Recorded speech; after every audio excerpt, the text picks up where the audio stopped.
বিরূপ আবহাওয়ার কারণে নির্ধারিত কর্মপরিকল্পনা থেকে 10 ভাগ পিছিয়ে পদ্মা সেতু প্রকল্প।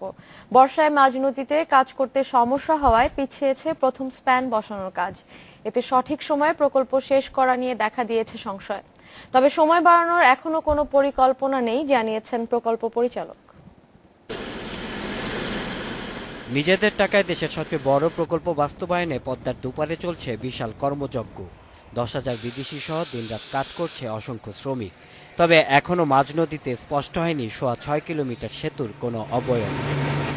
বর্ষায় ওয়ার্কশপে পুরোদমে চলছে পাইল ও স্প্যান জোড়া লাগানোর কাজ। এই মুহূর্তে 9টা স্প্যানের মালামাল আছে। ইতিমধ্যে আমরা 4টা স্প্যান ফুল অ্যাসেম্বল কমপ্লিট। আমরা যে কোনো মুহূর্তে স্প্যান 4টা ব্যবহার করতে পারি। যে 41টা স্প্যান শেষ করতে আপনার 19-এর অত লাগবে না, 18 মাঝামাঝি হয়ে যাবে, 19-এর মাঝামাঝি হয়ে যাবে। তবে প্রবল স্রোতের কারণে মাঝ নদীতে রাখা যাচ্ছে না ভারী যন্ত্রপাতি।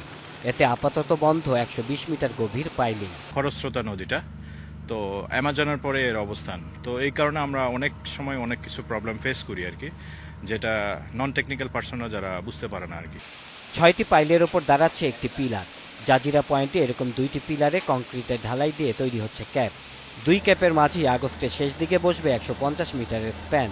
এই 37 এবং 38 পিলারের মাঝখানে বসবে প্রথম স্প্যান। এরকম